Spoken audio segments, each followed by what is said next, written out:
الحمد للہ رب العالمین والصلاة والسلام علی خاتم النبیین اما بعد فاعوذ باللہ من الشیطان الرجیم بسم اللہ الرحمن الرحیم الصلاة والسلام علیک یا رسول اللہ وعلی آلک واصحابک یا حبیب اللہ الصلاة والسلام علیک یا نبی اللہ وعلی آلک واصحابک یا نور اللہ۔ الحمدللہ عز و جل درود پاک پڑھنے کے بے شمار فضائل و برکات ہیں۔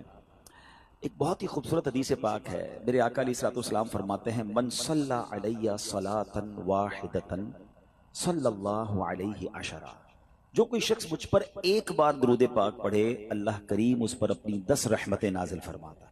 فرمایا ومن صلی علیہ عشرا صلی اللہ علیہ مئۃ، جو مجھ پر 10 بار درود پاک پڑھے رب کریم اس پر 100 رحمتیں نازل فرماتا ہے۔ پھر فرمایا ومن صلی علیہ مئۃ صلی اللہ علیہ الفا، جو مجھ پر 100 بار درود پاک پڑھے اللہ اس پر 1000 رحمتیں نازل فرماتا ہے۔ کاروباری لوگ بیٹھے ہیں، ہم نارملی اپنے سرمایہ کو ملٹیپل کرنے کی کوشش کر رہے ہوتے ہیں، اس کی ملٹیپلیکیشن دیکھیے، 1 درود 10 رحمتیں، 10 درود 100 رحمتیں، 100 درود 1000 رحمتیں۔ اگر میں اور آپ چاہتے ہیں کہ دن رات مجھ پر رحمتوں کی برسات رہے، میری سیکیورٹی رہے، میں گھر سے جاؤں تو خیر سے جاؤں، خیر سے واپس آؤں، تو درود پاک کو اپنا ورد بنائیے۔ مگر اس حدیث کا جو اگلا پارٹ ہے نا وہ اور بڑا ہی خوبصورت ہے۔ آقا فرماتے ہیں علیہ الصلوۃ والسلام ومن صلی علیہ الفا، جو مجھ پر 1000 بار درود پاک پڑھے زحمت کتفہ کتفی علی باب الجنہ، آقا فرماتے جنت کے دروازے پر اس کا کاندھا میرے کاندھے سے چھو رہا ہوگا۔ آپ ذرا سمجھئے، کاندھے سے کاندھا کس سے چھوتا ہے؟ امام صاحب اعلان کرتے ہیں مسجد میں ذرا کاندھے سے کاندھا ملا کر سفید سیدھی کر لیں، ویری نیکسٹ ٹو می، جو بالکل میرے برابر میں ہوتا ہے نا، میرا کاندھا اس سے ٹچ ہوتا ہے۔ میں تو وہ امتی ہوں، وہ غلام ہوں جو تمنا رکھتا ہوں کہ آقا علیہ السلام اپنے پیچھے پیچھے جنت میں لے جائیں تو بھی میرا بیڑا پار ہے۔ مگر ادھر سے کرم نوازی دیکھیں کہ آپ فرما رہے ہیں کہ میرے ساتھ جنت میں ایسے جائے گا کہ اس کا کاندھا میرے کاندھے سے چھو رہا ہوگا۔ یہ ہے درود پاک۔ تو بہرحال درود پاک it's a beautiful way to spend your time with رحمہ ود برکہ، جتنا ہو سکے درود پاک پڑھتے رہیں۔ آئیے مل کر محبت کے ساتھ بآواز بلند درود پاک پڑھ لیں۔ صلو علی الحبیب صلی اللہ تعالی علی محمد صلی اللہ علیہ وسلم۔ 10 رمضان المبارک ہماری امی حضور ام المومنین حضرت خدیجۃ الکبریٰ رضی اللہ تعالی عنہا کا یوم بھی ہے۔ آپ کا وصال نبوت کے 10ویں سال 10 رمضان المبارک کو ہوا۔ یہ وہ عظیم ہستی ہیں، سبحان اللہ، میرے آقا علیہ الصلوۃ والسلام ان سے اتنا پیار فرماتے، اور نبی پاک علیہ الصلوۃ والسلام کو جس طرح انہوں نے سپورٹ کیا، یہ اسلام کے ابتدائی ایام تھے، یعنی ہماری خواتین کے لیے وہ رول ماڈل ہیں کہ اپنے شوہر کے ساتھ برتاؤ کیسا ہونا چاہیے، اور اسپیشلی ٹف ٹائم میں آپ طیبہ، طاہرہ، زاہدہ، صدیقہ، اور آپ عظیم ہستی ہیں کہ نبی پاک علیہ الصلوۃ والسلام کی جو پہلی زوجہ ہیں وہ آپ ہیں، اور جب تک آپ نبی پاک علیہ الصلوۃ والسلام کی زوجیت میں رہیں میرے آقا علیہ الصلوۃ والسلام نے کوئی دوسرا نکاح نہیں فرمایا۔ ایک اور خوبصورت بات کہ پیارے آقا علیہ الصلوۃ والسلام کی تمام اولاد میں سوائے حضرت ابراہیم کے جتنی اولاد ہے وہ سب حضرت خدیجۃ الکبریٰ رضی اللہ تعالی عنہا سے ہے، اور سبحان اللہ رہتی دنیا کے سیدوں کی نانی جان جو ہیں وہ حضرت خدیجۃ الکبریٰ رضی اللہ تعالی عنہا ہے۔ جنت المعلی میں آپ کا مزار شریف موجود ہے، مکہ مکرمہ میں اللہ تربت حضرت خدیجہ پر اپنی کروڑوں رحمتوں کی بارش نازل فرمائے، اور ان کے صدقے ہماری مغفرت فرمائے، اور ہماری ماؤں بہنوں کو ان کی سیرت سے اپنی زندگی میں امپلیمنٹیشن کرنے کی توفیق عطا فرمائے۔ چونکہ بات خاندان نبوت کی ہوئی ہے، اور سبحان اللہ آئیے اسی خاندان کی نسبت سے میں ایک بڑا ہی ایمان افروز آپ کو واقعہ سناتا ہوں، جس ایک واقعے میں ہم سب کے لیے بہت کچھ ہے۔ ماجرا یہ تھا کہ مولا علی شیر خدا کرم اللہ تعالی وجہ الکریم کے گھرانے میں 5 افراد تھے، بی بی فاطمہ خاتون جنت، حضرت امام حسن، حضرت امام حسین، اور ان کا ایک غلام تھا، اس کا نام تھا حارث۔ یہ 5 افراد رہتے تھے، اور 3 دن گزر گئے ان کے پاس کھانے کو کچھ نہیں تھا۔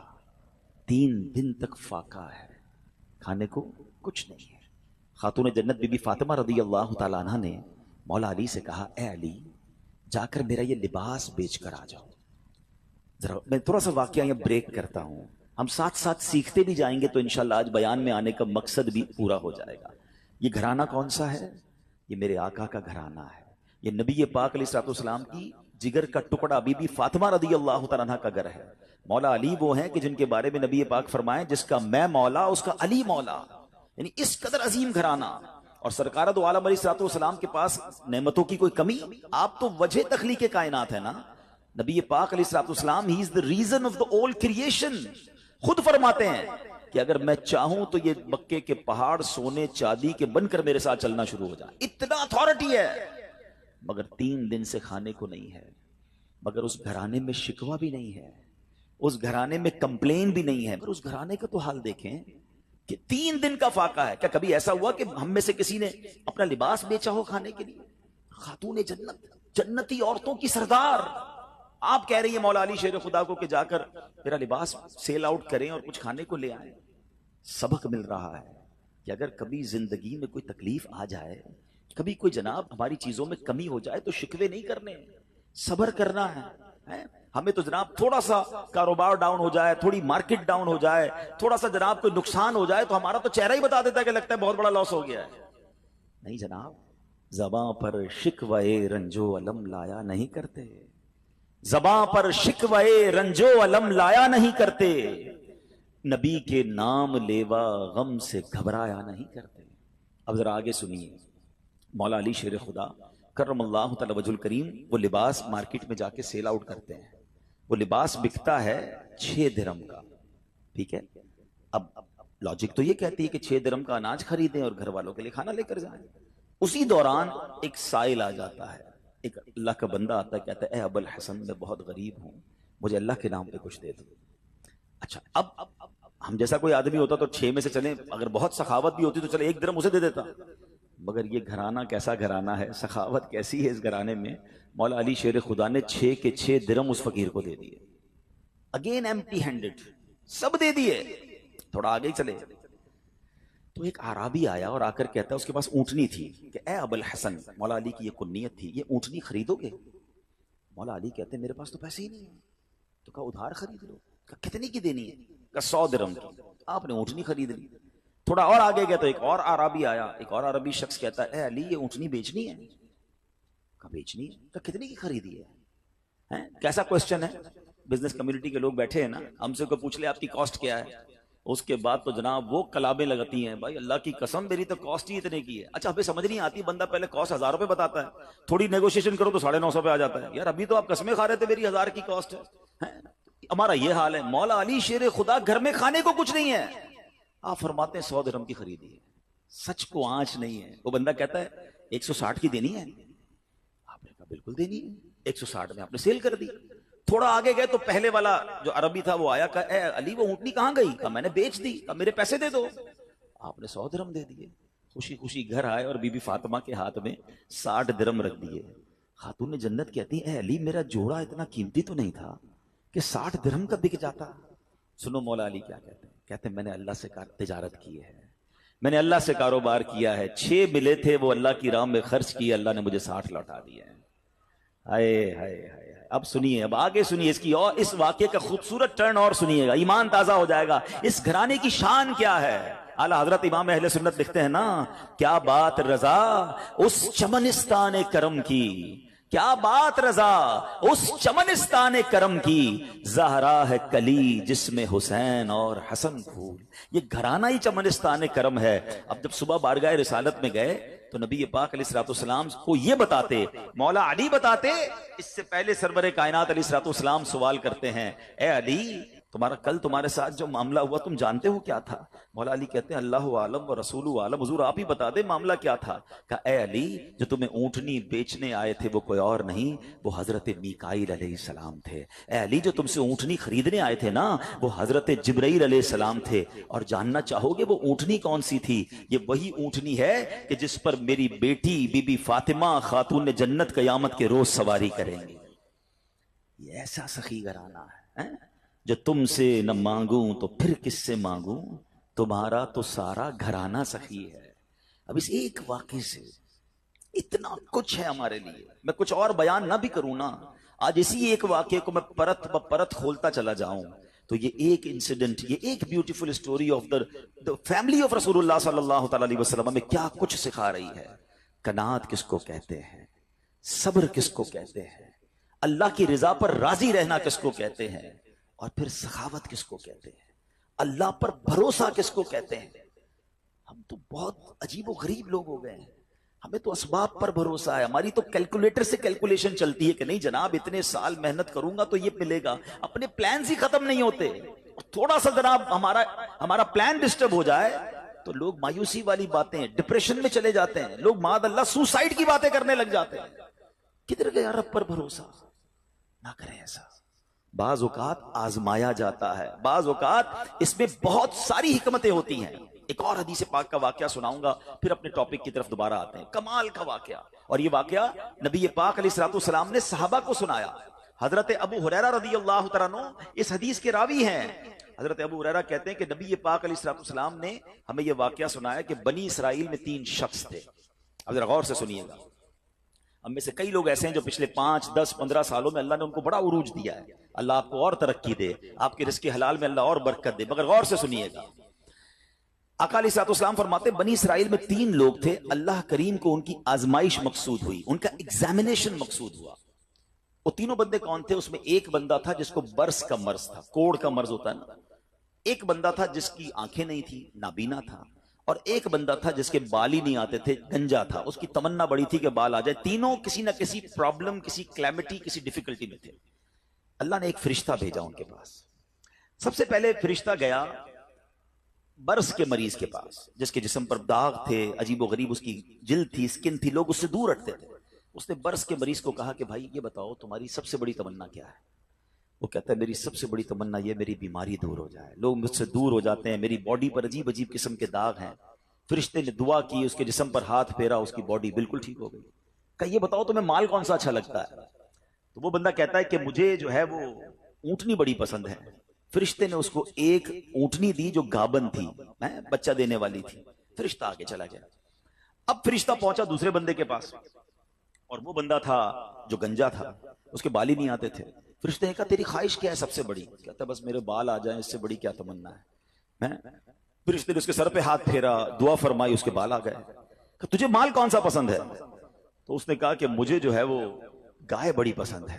اس کو ایک گابن گائے، بچہ دینے والی گائے دی۔ 3rd پرسن کے پاس فرشتہ کیا، وہ کون تھا؟ اندھا تھا، مادرزاد، بائی برتھ بلائنڈ۔ تیری کیا تمنا ہے؟ بولے میری تو زندگی میں ہے ہی اندھیرا، اللہ کرے میری آنکھیں آ جائیں۔ فرشتے نے اس کی آنکھوں پر ہاتھ رکھا، دم کیا، دعا کی، اس کی آنکھیں آ گئیں۔ تجھے کیا چاہیے؟ کہا مجھے بکری بڑی پسند ہے۔ اس کو بکری دی جو بچہ دینے والی تھی، اور اس کے بعد وہ فرشتے نے برکت کی دعا دی، چلا گیا۔ اب اللہ کی شان دیکھی، اللہ نے ان تینوں کے مال میں خوب برکت دی، ہزاروں بکریاں ہو گئیں، ہزاروں اونٹ ہو گئے، ہزاروں گائیں ہو گئیں، یعنی اس زمانے کے وہ ملینر بلینر بن گئے۔ آفٹر سم ٹائم فرشتہ جاتا ہے اب وہ پہلے بندے کے پاس، برس کے مریض کے پاس، اور فرشتہ بھی اسی اپیرنس میں جاتا ہے، فرشتہ خود بھی برس کا مریض بن کے جاتا ہے، اور جا کر کہتا ہے بھائی مجھے کوڑ کا مرض ہے، ایک غریب مسافر ہوں، اللہ نے تجھے بڑا مال دیا ہے، ایسا کر کہ جو اتنی سارے تیرے پاس سینکڑوں ہزاروں اونٹ ہیں، مجھ غریب کو ایک اونٹنی دے دے۔ وہ بندہ کہتا ہے کہ یہ تو میں نے خود کمایا ہے، یہ تو سب میری ایفرٹ ہے، میرے تو باپ دادا کی میراث ہے۔ کہ یہ تجھے اللہ نے نہیں دیا؟ تو کچھ عرصہ پہلے غریب تھا۔ کہتا ہے نہیں کس نے کہا تجھے؟ میں تو پہلے سے ہی مالدار تھا، میرے تو فیملی کا یہ سارا مال ہے، یہ میں نے اپنی محنت سے کیا ہے۔ فرشتے نے کہا ٹھیک ہے، اگر تو سچا ہے تو ٹھیک ہے، اور اگر تو جھوٹا ہے تو اللہ تجھے پہلے جیسا ہی کر دے۔ فرشتہ دوسرے کے پاس گیا۔ اب کس کے پاس گیا؟ گنجے کے پاس۔ کہا بھائی میں بڑا غریب انسان ہوں، مسافر ہوں، تجھے اللہ نے بڑا مال دیا، اتنی گائے ہیں، ایک گائے مجھے دے دے، تو بھی تو غریب تھا کچھ عرصہ پہلے۔ کہتا کس نے کہا تمہیں میں غریب تھا؟ میں تو شروع سے مالدار ہوں، میرے باپ دادا کی جائیدادیں تھی، یہ تو میرا اپنا کمایا ہوا مال ہے، میں نے کیا ہے سب کچھ، میرے پاس کچھ نہیں ہے تجھے دینے کے لیے۔ ٹھیک ہے، اگر تو صحیح کہتا ہے تو ٹھیک ہے، اگر جھوٹ بولتا ہے تو اللہ تجھے پہلے جیسا کر دے۔ اب فرشتہ تیسرے بندے کے پاس گیا جو اندھا تھا، پہلے آنکھ والا ہو گیا تھا۔ فرشتہ آنکھ بغیر کا بن کے اس کے پاس گیا کہ بھائی میری آنکھیں نہیں ہیں اور میں غریب بھی ہوں، تجھے اللہ نے اتنی بکریاں دی ہیں، کچھ مجھے بھی دے دے۔ وہ پتہ ہے اندھا کیا کہتا ہے؟ سابقہ اندھا، سچی بات ہے، آنکھ والا تھا وہ، کہتا بھائی ٹھیک کہتے ہو، میں تو پہلے اندھا تھا، میرے پاس تو کچھ بھی نہیں تھا، یہ سب میرے رب نے دیا ہے مجھے۔ تو بھی اسی پرابلم میں جس پرابلم میں میں پہلے تھا، اے میرے بھائی تجھے جو لینا ہے لے لے، مجھے رب نے کہاں سے کہاں پہنچا دیا، میرے پاس تو تھا ہی کچھ نہیں، تو بھی میری طرح غمزدہ ہے۔ اے بھائی یہ بکریاں تیری، جتنی چاہیں لے جا۔ فرشتہ کہتا ہے مجھے کچھ نہیں چاہیے، اللہ تیرے مال میں برکت ڈال دے، یہ تیری آزمائش تھی جس میں تو کامیاب ہو گئی۔ یہ حدیث پاک میں نبی پاک علیہ الصلوۃ والسلام نے واقعہ صحابہ کو سنایا۔ آج سچ بتائیں ہماری کیفیت کیا ہے؟ ہم جب کچھ بن جاتے ہیں تو ہماری زبانوں پر یہ آتا ہے کہ یہ میں نے کیا ہے، یہ میرا کمال ہے، یہ میرے بیسٹ ڈیسیشن تھے، یہ میرا وقت پہ فیصلہ تھا، میں نے پراپرٹی اٹھا لی تھی تو جناب اتنے آگے پہنچ گیا۔ نہیں پیارے پیارے اسلامی بھائیوں، یہ نہ کرنا۔ ہمیشہ زندگی میں ایک ذہن بنائی رکھنا کہ جو کچھ دیا ہے وہ میرے رب نے دیا ہے، میری کوئی اوقات نہیں ہے۔ ارے مجھ سے زیادہ عقل مند لوگ موجود ہیں، مجھ سے زیادہ پڑھے لکھے سمجھدار لوگ موجود ہیں، اگر رب نے مجھے نوازا ہے تو یہ صرف اس کی مہربانی ہے۔ اور جب بندہ اترانے لگ جاتا ہے، جب اپنی شہرت، اپنے مال، اپنی عزت پر یہ گھمنڈ اختیار کرتا ہے، تو ایک بات یاد رکھیے گا، وَتُعِزُّ مَن تَشَاءُ وَتُذِلُّ مَن تَشَاءُ بِيَدِكَ الْخَيْرُ۔ اللہ جسے چاہے عزت دیتا ہے، جسے چاہے ذلیل فرما دیتا ہے۔ ہم نے کروڑوں جس کے فالوورز ہیں ان کو دیکھا منٹوں میں ذلیل ہوتے ہوئے، زکوٰۃ دینے والے دنوں کے اندر زکوٰۃ لینے والے بنتے دیکھے۔ اے میرے پیارے اسلامی بھائیوں، دنیا میں عروج والے جیلوں میں گرفتار ہوتے بھی آپ نے دیکھے۔ وقت نہیں لگتا بدلنے میں، عاجزی، انکساری اور اللہ پر بھروسہ رکھنا۔ ہم نے جو خاندان نبوت کا واقعہ سنا نا، اس میں سے سب سے بڑا میسج پتہ ہے کیا ہے؟ کہ آزمائشیں آتی ہیں، ہم نے اس آزمائش پر صبر کرنا ہے۔ ہم بے صبری کر جاتے ہیں۔ قرآن مجید فرقان حمید میں رب عز و جل نے واضح اعلان فرما دیا، یعنی کمال دیکھیں، ہمیں پہلے سے بتا دیا تمہارا ایگزامینیشن آنے والا ہے۔ کیا فرمایا؟ وَلَنَبْلُوَنَّكُمْ بِشَيْءٍ مِّنَ الْخَوْفِ وَالْجُوعِ وَنَقْصٍ مِّنَ الْأَمْوَالِ وَالْأَنفُسِ وَالثَّمَرَاتِ، یعنی اللہ نے فرمایا ان قریب تمہیں آزمائیں گے، بی ریڈی، بی کیئرفل، آپ کا ایگزام ہونے والا ہے۔ اچھا یہ بھی نہیں فرمایا کہ کسی بھی چیز سے ایگزام ہو جائے گا، ہمیں ایگزامینیشن کے کویسچن بھی بتا دیے کہ کیا کیا ٹیسٹ آ سکتا ہے۔ ہم کہتے ہیں ذرا گیس پیپر تو بتائیں، کویسچنز کیا ہوں گے؟ قرآن نے بتا دیا ہے کہ کیا کیا ٹینشن آ سکتی ہے۔ کیا فرمایا؟ بِشَيْءٍ مِّنَ الْخَوْفِ، کبھی خوف آئے گا، ڈر لگے گا، دشمن سامنے آ جائیں گے، ہیں بچوں کے لیے خوف ہو جائے گا، ماحول آپ کے آس پاس کا ڈینجرس ہو سکتا ہے۔ وَالْجُوعِ، کبھی بھوک سے پریشان ہو جاؤ گے، مال کم ہو جائے گا، غربت آ سکتی ہے۔ پھر فرمایا بِشَيْءٍ مِّنَ الْخَوْفِ وَالْجُوعِ وَنَقْصٍ مِّنَ الْأَمْوَالِ، تمہارے مال خراب ہو جائیں گے، کبھی آپ شپمنٹ منگوائیں گے، کبھی آپ نے سٹاک خریدا ہوگا، کبھی دکان لگائی ہوگی، اچانک مال میں کوئی فالٹ نکل آئے گا، آپ کا کاروبار ڈاؤن ہونے لگ جائے گا، یہ بھی ہو سکتا ہے۔ وَالْأَنفُسِ وَالثَّمَرَاتِ، تمہارے جسموں میں پرابلم آ سکتی ہے، ہم بیمار ہو سکتے ہیں، ہماری باڈی میں پرابلم، بندہ کہتا ہے چلتے چلتے بیمار ہو گیا، every thing is going good, یہ اچانک کون سا وائرس نکل آیا، یہ ٹینشن، یہ امتحان ہونا ہے۔ والثمرات، یا تمہارے پھل، تمہارے مال، تمہارے باغات، یہ بھی خراب ہو سکتے ہیں۔ مگر آگے قرآن کیا کہتا ہے؟ یہ ایگزامینیشن سے جو پاس ہو جائے گا نا، فرمایا وَبَشِّرِ الصَّابِرِينَ، خوشخبری ہے صبر والوں کے لیے، it means good news waiting for you, یہ ٹائم نکالنا ہے، اگر صبر سے نکال گئے تو آگے کیا ہے؟ خوشخبری موجود ہے۔ الذین اذا اصابتهم مصیبہ قالوا انا للہ وانا الیہ راجعون، کہ جب ان پر کوئی مصیبت آتی ہے تو وہ کیا کہتے ہیں؟ واویلا نہیں کرتے، کہتے اللہ ہی کا مال ہے، اللہ ہی کی طرف لوٹ جانا ہے۔ کاش یہ بات سمجھ آ جائے، جب بھی آپ کو فیل ہونا کہ یار چلتے چلتے معاملات ڈسٹرب ہو رہے ہیں تو بی پریپیئر کہ مجھ پر ٹیسٹ شروع ہو گیا اور میں نے فیل نہیں ہونا ہے، میں نے صبر کے ساتھ یہ مشکل وقت گزارنا ہے، اللہ پر بھروسہ رکھنا ہے، اللہ پر یقین رکھنا ہے۔ اب ہمارا پرابلم یہ ہے کہ جب کسی کو کہو بھائی صبر کرو تو ساری دنیا کو بتا کر کہتے ہیں جناب صبر ہی تو کر رہے ہیں، یہ صبر نہیں ہے۔ آج کل ایک جملہ بڑا مشہور ہے، لوگ کہتے ہیں اللہ آپ کو صبر جمیل عطا فرمائے، صبر جمیل پر اجر عظیم عطا فرمائے۔ ان کو روک کے پوچھو بھائی صبر جمیل کس کو کہتے ہیں؟ تو کہیں گے شاید کسی جمیل بھائی کا صبر ہوگا، یہ کسی جمیل بھائی کا صبر نہیں ہے۔ What is the definition of صبر جمیل؟ یہ ریکوائرڈ ہے، اور وہ کیا ہے کہ دو بندے بیٹھے ہیں، ایک پرابلم میں ہے، ایک پرابلم میں نہیں ہے، لیکن ان دونوں کو دیکھ کر آپ فیصلہ نہ کر سکیں کہ کون پرابلم، پتہ ہی نہ چلے، میرا چہرہ بھی نہ بتائے میں کسی تکلیف میں ہوں۔ ہاں یہ ہے صبر۔ ہمارا تو چہرہ ہی بتا دیتا بھی خیر تو ہے، کوئی بہت بڑا لگتا ہے پرابلم ہے، ہاں بس یار بڑی مشکل میں ہوں۔ اچھا جس کو بتایا کیا وہ حل کر دے گا؟ دنیا بھر کو بتانا ہے یار سر میں بڑا درد ہے، پیٹ میں بہت درد ہے، کاروبار بڑا ڈاؤن ہے، فیملی میں بڑے پرابلمز ہیں، نہ وہ ڈاکٹر ہے کہ علاج کر دے، نہ وہ کچھ ہمارا مسئلہ حل کر سکتا ہے، مگر جو صبر کا ثواب تھا نا وہ میں نے ضائع کر دیا۔ صبر کا ثواب پتہ ہے کتنا ہے؟ سنیے گا، بلکہ میں ایک بڑی عجیب بات کرنے جا رہا ہوں، آپ کو حدیث پاک سناتا ہوں۔ بعض اوقات لوگ، ہم جیسے گناہگار آدمی کو یہ خیال تو نہیں آنا چاہیے، لیکن شیطان ہے نا، کبھی خیال ڈال دیتا ہے یار میں نماز بھی پڑھتا ہوں، روزے بھی رکھتا ہوں، صدقہ خیرات بھی کرتا ہوں، مشکلیں حل نہیں ہو رہی۔ سنو، اب 2-3 حدیثیں آپ کے سارے پرابلم سالو کر دیں گی۔ حدیث پاک کا مضمون ہے، اللہ کے حبیب علیہ الصلوۃ والسلام فرماتے ہیں کہ اللہ جب کسی بندے سے محبت کا ارادہ فرماتا ہے، اس پر آزمائشوں کی بارش بھیج دیتا ہے نا عجیب بات ہے۔ اللہ مجھ سے پیار بھی کرے اور مجھ پر آزمائشیں بھی بھیجے۔ حدیث کا اگلا حصہ اس کو پراپر ایلوبریٹ کرتا ہے، ڈسکرائب کرتا ہے کہ مشیت الہی یہ ہوتی ہے، حدیث کا خلاصہ ہے کہ اللہ کی رضا یہ ہوتی ہے کہ اللہ بندے نے جو دنیا میں گناہ کیے ہیں نا، خطائیں ہو گئی ہیں میرے بندے سے، اس پر کچھ آزمائشیں بھیجوں، یہ صبر کرے تو پھر میری بارگاہ میں آئے تو اس کے سارے گناہ معاف ہو گئے ہوں، میں سے جنت میں داخل کر دوں۔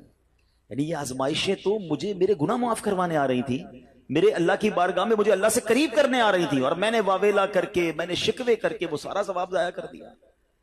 ایک اور حدیث پاک سنیے، اللہ رب العالمین کی بارگاہ میں بندے کا کوئی مرتبہ لکھا ہوتا ہے، ٹھیک ہے، اور بندہ عبادت کے ذریعے روزے رکھ کر، نمازیں پڑھ کے، تلاوت کر کے وہ وہاں نہیں پہنچ پا رہا ہوتا۔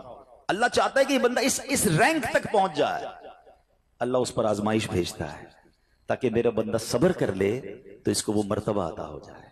ہائے ہائے، یعنی آزمائش مجھ پر میرے رینک بلند کرنے، میرے درجے بلند کرنے آئی، اور ہائے میری بے صبری کہ میں نے وہ سب ثواب ضائع کر دیا۔ نہ کریں میرے پیارے اسلامی بھائی، مشکلیں آتی ہیں۔ اچھا پھر پتہ ہے پرابلم کیا ہے؟ ہمارا ایک اور بڑا ایشو ہے، ہم کسی کو مسکراتا دیکھتے ہیں، کسی کو اچھے کپڑے دیکھ لیتے ہیں، کسی کی بڑی گاڑیاں دیکھ لیتے ہیں، کسی کا بڑا گھر دیکھ لیتے ہیں، ہمیں لگتا ہے یار یہ کتنا مزے میں ہے یار، میں ہی اکیلا پریشان ہوں۔ یہ آپ کی بھول ہے۔ ایک بات یاد رکھیے گا، زندگی کی گاڑی مسائل کے پہیوں پر ہی چلتی ہے۔ امیر کے مسئلے اور ہیں، غریب کے مسئلے اور ہیں۔ شہرت جس کو ملی ہے نا، اس کے پرابلمز اور ہیں، جو غیر معروف ہے اس کے پرابلم اور ہے۔ زمانے میں ہر کسی کو کچھ نہ کچھ ایشو ضرور ہے۔ یہ نہ سمجھے کہ یار یہ اتنا مسکرا رہا ہے، کیا پتہ اس مسکراہٹ کے پیچھے کتنے دکھ چھپائے بیٹھا ہے۔ آپ یقین کریں، بلیو کریں، ایسا نہیں ہے کہ سب لوگ 100% خوشحال ہیں، پرابلم سب کے ساتھ ہوتے ہیں۔ ابھی میں کیا بتاؤں آپ کو، ہمارے پاس تو لوگ دعائیں کروانے آتے ہیں نا، ایسی پرابلم بتاتے ہیں کہ پیروں سے زمین نکل جاتی ہے۔ بعض اوقات ہم اتنے بڑے گھر میں جاتے ہیں، اس کی گاڑیاں کروڑوں روپے کی کھڑی ہیں، ان سے ملاقات ہوئی، وہ کہتے ہیں حضرت آپ سے ایک الگ سے دعا کروانی ہے۔ جب وہ بیچارہ اپنا مسئلہ بتاتا ہے نا، ہمیں لگتا ہے یار ہمارا تو غم ہی کچھ نہیں ہے، یہ کتنی بڑی آزمائش سے گزر رہا ہے، کتنی بڑی پرابلم سے گزر رہا ہے۔ میں آج کی آپ کو مثال دیتا ہوں۔ ایک ہمارے بہت اچھے بھائی تھے، آج سے کچھ عرصہ پہلے انہوں نے ہمیں ایک ماشاءاللہ پراپرٹی دعوت اسلامی کے لیے، بچیوں کے مدرسے کے لیے دی، اور اس کے چند دنوں بعد ان کا وصال ہو گیا۔ ان کو بیچاروں کو کینسر تھا۔ میں ان کے گھر پہ دعا کرنے گیا، ان کے بیٹے نے مجھ سے جب گلے لگانا تو بیٹا رونے لگا۔ اچھا میں سمجھا کہ بیچارہ اپنے والد کو یاد کر کے رو رہا ہے، ظاہر ہے 16 دن پہلے انتقال ہوا۔ اندر گئے، دعا کی، اس کے بعد میرے کان میں کہتا ہے کہ عبدالحبیب بھائی اس وقت میری زوجہ ہاسپٹل میں ہے۔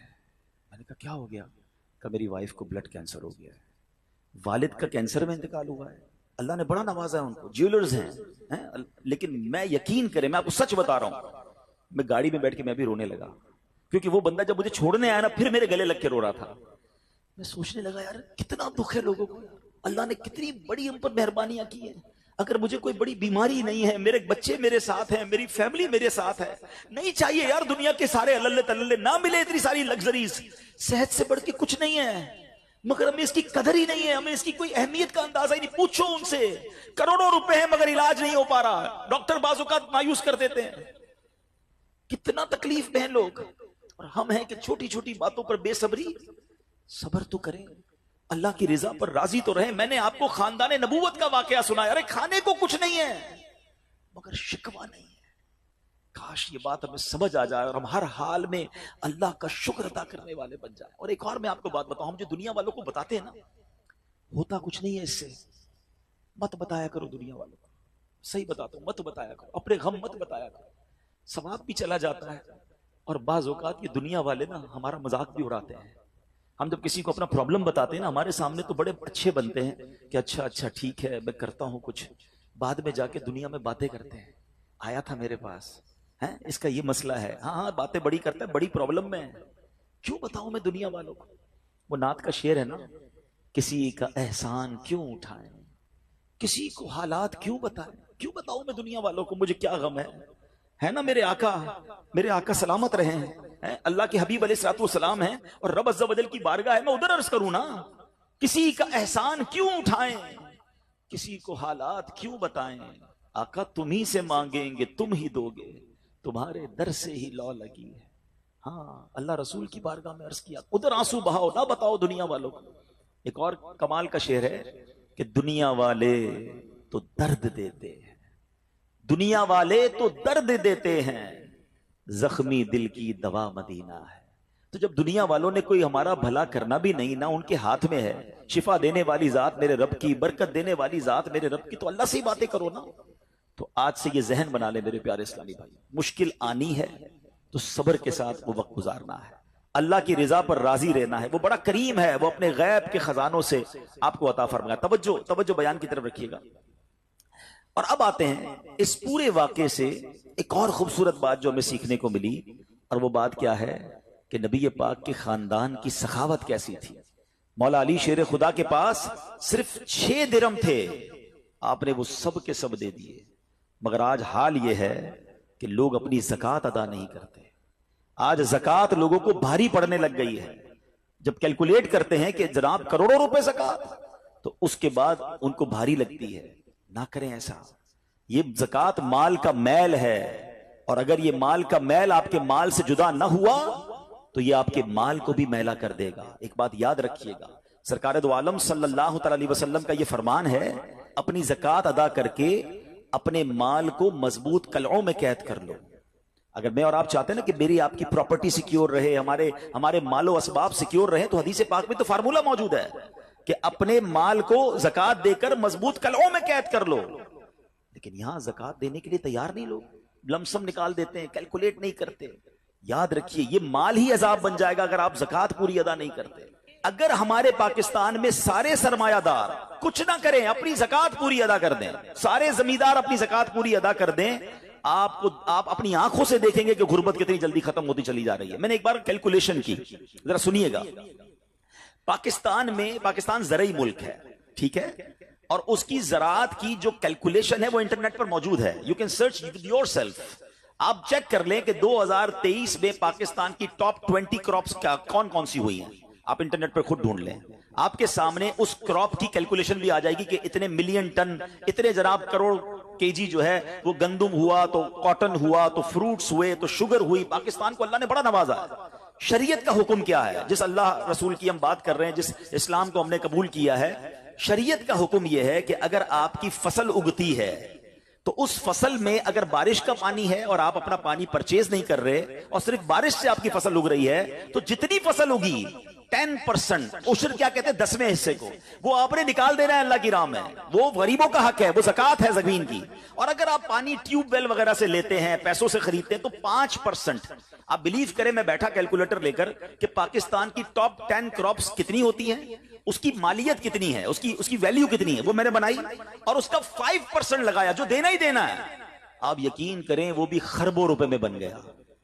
یہ خربوں روپے کہاں ہیں؟ اگر ہم زکوٰۃ دیتے تو کتنے غریبوں کا بھلا ہو جاتا، کتنے گھر خوشحال ہو جاتے۔ اچھا یہ تو صرف زمین کی زکوٰۃ ہے، پراپرٹیز کی زکوٰۃ، اربوں خربوں روپے کے لوگ مالک ہیں، مگر جب کیلکولیٹر چلاتے ہیں نا، اوئے ہوئے ہوئے زکوٰۃ جناب 10 کروڑ روپے بن جائے گی، تو پھر بھاری لگتی ہے۔ اللہ کے بندے، اللہ نے 4 ارب دیے ہیں تو 10 کروڑ زکوٰۃ ہے نا، تو ٹینشن کائے کی ہے؟ شکر ادا کرو، اللہ نے دینے والا بنایا، مانگنے والا نہیں بنایا۔ مگر آج زکوٰۃ بھاری پڑ گئی ہے۔ آپ کو پتہ ہے قارون کیوں دسایا گیا تھا؟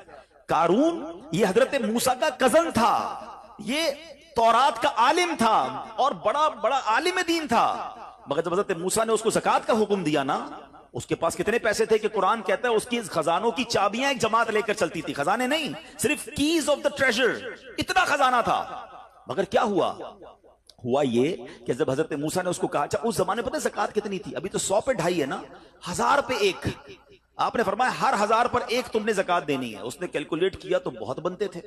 حضرت موسیٰ کے خلاف ہو گیا، زکوٰۃ کا انکار کیا، اپنے خزانوں کے ساتھ زمین میں دھسا دیا گیا۔ پلیز خدا کے واسطے اس آواز کو سب مل کر آگے بڑھائیں۔ میں تو یہ سمجھتا ہوں جس طرح ہم نماز کی بات کرتے ہیں کہ نماز پڑھو، زکوٰۃ دیں، بے شک کسی کو بھی دیں، جو حقدار ہے اس کو دیں، مگر زکوٰۃ پوری دیں۔ پاکستان خوشحال ہو جائے گا، غریبوں کا بھلا ہو جائے گا۔ لیکن زکات جس کی ہزاروں لاکھوں میں ہے شاید وہ نکال دیتا ہے، مگر جب زکات کروڑوں میں ہو رہی ہے تو لوگوں کے دلوں پر بوجھ بنتی جا رہی ہے. اس کو بوجھ نہ بننے دینا. میں ایک دعا کرتا ہوں آج، اگر آپ کو لگے تو آپ بھی آمین کہہ دینا. اپنے لیے تو میں کئی بار یہ دعا کرتا ہوں کہ یا اللہ مجھے وہ مال نہ دینا جس کی زکات مجھ پر بھاری ہو جائے. کہو آمین. یا اللہ وہ مال دینا کہ میں خوش دلی سے تیری راہ میں زکات دوں. اچھا یہ بھی بڑا ایشو ہے، پیسے نکلتے ہیں تو بھاری بڑے پڑتے ہیں. اللہ فرماتا ہے تم اس وقت تک بھلائی کو نہیں پہنچ سکتے جب تک اپنی پیاری چیز راہ خدا میں خرچ نہ کرو. آپ بہترین خرچ کرو نا، اللہ آپ کو اس سے زیادہ عطا فرمائے گا. اچھا جب بھی کیلکولیٹر، دیکھیں کچھ چیزیں کیلکولیٹر سے کیلکولیٹ ہوتی ہیں، مگر اللہ کی راہ میں جو خرچ کرنے والا معاملہ ہے نا وہ رحمت کے کیلکولیٹر سے کیلکولیٹ ہوتا ہے. وہ میرے اور آپ کے کیلکولیٹر سے کیلکولیٹ نہیں ہوگا. آپ حساب کریں گے کہ یار مولانا صاحب کہہ رہے ہیں اللہ کی راہ میں خرچ کرنے سے مال کم نہیں ہوتا، کروڑ روپے ہیں 2.5 لاکھ زکات دوں گا تو 97.5 بچ گئے، یہ تو کم ہو گئے.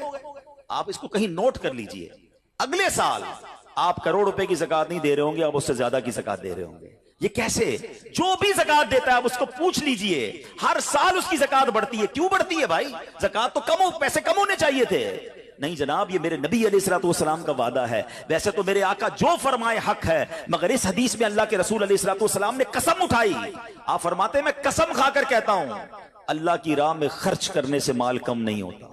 تو پھر تو لاک کر دو نا، پھر تو سمجھ جاؤ کہ جب نبی پاک قسم اٹھا کر فرما رہے ہیں. اچھا پھر آپ سب کو دیکھ لیں، جو بانٹ رہا ہے نا ہم ہر سال اس کا بڑھتے ہوئے دیکھ رہے ہیں. کم نہیں ہوتا. یہ بے وقوفی ہے جو یہ سوچتا ہے کہ یار دے دوں گا تو کم ہو جائے گا. نہیں. اب پھر میں آخری بات کر دوں اپنے بیان میں، جو ایک اور ایشو جو بہت بڑا ہم دیکھتے ہیں، ایک تو زکات پوری دینی ہے اور انجوائے کر کے دینی ہے، خوش دلی سے دینی ہے، مزے لے کر دینی. یہ نہیں کہ دل پر بوجھ یار کیا کروں 1 سال ہو گیا اب تو زکات دینی پڑے گی. نہیں، یہ نہیں. دو اور انجوائے کرو، اللہ کی راہ میں خوش دلی سے دو. ایک واقعہ سن لیں، بات اور کلیریفائی ہو جائے گی. حضرت ابو جعفر اپنے زمانے کے بڑے ابدال ہیں. ان کے گھر میں ایک فقیر آیا تو انہوں نے اپنی زوجہ کو کہا کہ اپنے پاس کیا ہے دینے کے لیے؟ کہ حضور صرف 4 انڈے ہیں گھر میں، nothing else, 4 eggs only. کہا یہ چاروں ہی دے دو. ایمان اور عقیدہ اور بلیف دیکھیں، چاروں دے دو. چاروں دے دیے. تھوڑی دیر بعد دروازے پر دستک ہوئی، دیکھا تو ایک بندہ ٹوکری لے کر آیا. کہا کیا ہے؟ بیگم سے پوچھا. کہا آپ کے دوست نے انڈے بھجوائے ہیں. کہا کتنے آئے ہیں؟ کہا صاحب ذرا سنیے گا، کتنے آئے؟ کہا کہ 30 آئے ہیں. کہا 30 کس حساب سے آئے؟ ہم نے تو 4 دیے تھے نا. اب ایمان، ان کا عقیدہ اور ان کا بلیف دیکھے. کیا 4 دیے تو 40 آنے چاہیے تھے؟ ایک کا 10 اللہ کا وعدہ ہے نا. تو کہا حضور آئے تو 40 ہیں مگر 10 انڈے ٹوٹے ہوئے ہیں. تو آپ نے اپنی زوجہ سے پوچھا کہ سچ بتاؤ جو تم نے 4 دیے تھے اس کی کنڈیشن کیا تھی؟ کہا حضور بات یہ جب میں نے 4 دیے تھے نا اس میں بھی 3 ثابت تھے، ایک ٹوٹا ہوا ہی تھا. یہ فارمولا آج یاد کر لو. پورے دو گے پورے ملیں گے، ٹوٹے دو گے ٹوٹے ملیں گے. اب آپ چیک کیجئے کہ جب اللہ کی راہ میں خرچ کرنے کی باری آتی ہے، میں اپنا مال دل سے نکلتے ہوئے دکھ ہو رہا ہے یا خوشی ہو رہی ہے؟ بہترین دے رہا ہوں یا بچانے کی کوشش کر رہا ہوں؟ ہمیشہ یاد رکھیں ہم اللہ کی راہ میں خرچ کرتے ہیں، ہمارے پیسے نہیں پہنچتے وہاں پر، وہاں نیت پہنچتی ہے. اب مجھے بتاؤ نا یار، ہم اپنے لیے خرچ کرتے ہیں بہترین کھانا، بہترین لباس، اور غریب کو دینا ہے تو بچا ہوا لیفٹ اوور. اب اچھا اب میں کہتا ہوں 100 بندوں کو نہیں کھلا سکتے، نہ کھلائیں، 2 کو کھلائیں، اچھا کھلائیں، کوئی بات نہیں. آپ کسی کے دل میں خوشی تو داخل کریں. اپنے گھر والوں کے لیے لباس خرید لیں، 2 غریب بچوں کے لیے ویسا ہی لباس خرید لیں، پھر دیکھیں آپ کو کیسی برکتیں ملتی ہیں. تو ہمیں اس بار یہ ایک انداز اختیار کرنا ہے کہ ہم نے اللہ کی راہ میں بہترین خرچ کرنا ہے. اس کو ہمیں غلطی کیا کرتے ہیں؟ فطرے کی. جو فطرے کی جو بات ہے اس میں آپ کو ایک بات بتاتا ہوں. فطرہ حدیث پاک میں 4 قسم کا بیان ہوا ہے: گندم کا، جو کا، کشمش کا اور کھجور کا. ٹھیک ہے، لیکن ہم بچپن سے سن رہے ہیں جب بھی فطرے کی باری آتی ہے ہم پہلے 50 روپے تھا وہ دے دیا، 100 دے دیا، 200 دے دیا، 300 دے دیا. ہمیں یہ پوری حدیث یا تو ہم نے پڑھی نہیں تھی یا ہمارے ذہن میں نہیں تھی، مگر حدیث پاک میں 4 قسم کا فطرہ بیان ہوا ہے. غریب آدمی گندم کا فطرہ دے دے کوئی بات نہیں، مگر جو روزانہ بہترین افطاری کر رہا ہے، بہترین کھانے کھا رہا ہے، سچ بتاؤ اس کو کون سا فطرہ دینا چاہیے؟ میری افطاری روز اجوا کھجور سے ہے اور عید والے دن میں گندم کا فطرہ دے آتا ہوں. ہمیشہ یاد رکھے اچھا خرچ کرے نا. اس بار فطرہ جس کو اللہ نے جیسا نوازا ہے، غریب آدمی کے لیے بات نہیں کر رہا، جس کو نوازا ہے رب نے. کیا ہم کبھی ایسا کرتے ہیں کہ عید کی شاپنگ کے لیے جائیں دکاندار سے کہیں کہ یار جو کپڑا سب سے سستا ہے وہ نکال دو، سب سے سستے جوتے نکال دو، میں نے عید پڑھنی ہے؟ بہترین چاہیے، اپنے لیے بہترین لینا ہے، اللہ کی راہ میں لوئسٹ والا فطرہ دینا ہے. خود غور کریں، خرچ کیجئے گا دل سے کریں اللہ اور نوازے گا. اور یہ تو وقت ہے لوگوں کو بانٹنے کا, یہ وقت ہے مسلمان بھائیوں کا ہاتھ پکڑنے کا, غریبوں کی مدد کرنے کا, کسی کی افطاری اچھی کر دیں, کسی کی سحری اچھی کر دیں, کسی کو لباس دے کر اس کی عید اچھی کر دیں. نہ جانے کس کی دعا کے صدقے آپ کا بیڑا پار ہو جائے گا. تو اے میرے پیارے اسلامی بھائیوں, جو میں نے مولا علی شیر خدا کرم اللہ تعالی وجہ الکریم اور ان کے خاندان کا واقعہ سنایا, اس میں میسج ہی یہ تھا کہ سخاوت اس کو کہتے ہیں. یہ ہے اللہ کی راہ میں خرچ کرنا جو کیسے بلاؤں کو اور بیماریوں کو دور کرتا ہے. مگر آج حال یہ ہے, یقین جانے دکھ ہوتا ہے جب ہم ملتے ہیں لوگوں سے, ان کی ویلتھ پتہ ہوتی ہے مگر زکوٰۃ پوری دینے کے لیے کوئی تیار نہیں ہے. خدا رسول کے واسطے آپ بھی اور یہ پیغام کو عام کریں. میں نہیں کہتا آپ دعوت اسلامی کو دیں کہ زکوٰۃ تو پوری دو یار, یہ وہ مال ہے جو آپ مارے جاؤ گے, یہ مال آپ کے لیے عذاب کا باعث بن جائے گا. اور واللہ میں 2-4 دن پہلے ایک بزنس مین کے پاس گیا, بعض اوقات ہمیں بزنس مین بھی سکھا رہے ہوتے ہیں. کیا کمال کی اس نے مجھے بات کہی, وہ کہتا ہے عبدالحبیب بھائی میرا یہ پیغام ذرا بزنس کمیونٹی تک پہنچائیے گا کہ جو زکوٰۃ نہیں دیتے نا اور جو خرچ نہیں کرتے ان کو پتہ ہی نہیں ہے وہ کتنا بڑا لاس کر رہے ہیں. میں نے بانٹنا شروع کیا ہے میرے مال میں ایسے برکت آئی ہے, میں خود حیران ہوں. میرے سامنے ڈیل ہوتی تھی وہ مجھے نظر نہیں آتی تھی, میں ادھر اللہ کی راہ میں صدقہ کرتا ہوں, ایسا لگتا ہے آنکھوں سے پردہ اٹھتا ہے, میرا کام ہو جاتا ہے. تو ان کو بتائیے آپ اپنا خود نقصان کر رہے ہیں اللہ کی راہ میں خرچ نہ کر کے. تو یہ ڈیوٹی ہے. بچپن سے سنا تھا اسلام کے 5 پلر ہیں, توحید, روزہ, نماز, حج اور زکوٰۃ. ہم زکوٰۃ کو تو ایسے اگنور کر بیٹھے ہیں کہ جناب دے دی اپنی مرضی سے, کوئی 5 لاکھ دیتا ہے, کوئی 10 لاکھ دیتا ہے. زکوٰۃ کس کو جاری ہے یہ بھی نہیں سوچ رہے کہ میری زکوٰۃ کا یہ مستحق ہے کہ نہیں, میں جس آرگنائزیشن کو دے رہا ہوں اس کے پاس کوئی زکوٰۃ ادا کرنے کا صحیح فارمولا ہے کہ نہیں, یا میں جس بندے کو دے رہا ہوں وہ زکوٰۃ کا مستحق ہے کہ نہیں. بس سر سے ایک بوجھ اتارنا ہے, لم سم اماؤنٹ دے دینی ہے, یہ نہیں چلے گا. خدا را یاد رکھیے زکوٰۃ پوری کیلکولیٹ کرنا بھی آپ کی ذمہ داری ہے اور صحیح مستحق تک پہنچانا بھی آپ کی ذمہ داری ہے. اور آپ بلیو کریں جس دن آپ نے یہ کام کر لیا آپ ملٹیپلیکیشن دیکھیں گے, آپ اپنے غم اور اپنی پریشانیاں دور ہوتے ہوئے دیکھیں گے. میں رب کریم سے دعا کرتا ہوں اللہ ہمیں دل کھول کر اپنی راہ میں خرچ کرنے کی توفیق عطا فرمائے. اور پھر سب سے پہلا حق آپ کی زکوٰۃ کا وہ حق ہے آپ کے اپنے غریب رشتہ داروں کا. اپنے غریب رشتہ داروں کو آپ دیجئے زکوٰۃ, کیونکہ جو اپنے رشتہ داروں کو زکوٰۃ دیتا ہے صدقہ کرتا ہے اس کو ڈبل ثواب ملتا ہے, ایک صدقہ دینے کا, ایک صلہ رحمی کرنے کا. اور پھر آپ کے غریب رشتہ داروں سے بعد زکوٰۃ بچ جائے تو پھر میری گزارش ہے کہ دعوت اسلام کتنے بڑے پیمانے پر دنیا میں کام کر رہی ہے, تو اپنی زکوٰۃ کا اپنا حصہ جو ہے اس میں ضرور عطا فرمائیں. اللہ کریم ہم سب کا جمع ہونا اپنی بارگاہ میں قبول فرمائے. آمین بجاہ النبی الامین صلی اللہ تعالی علیہ وسلم.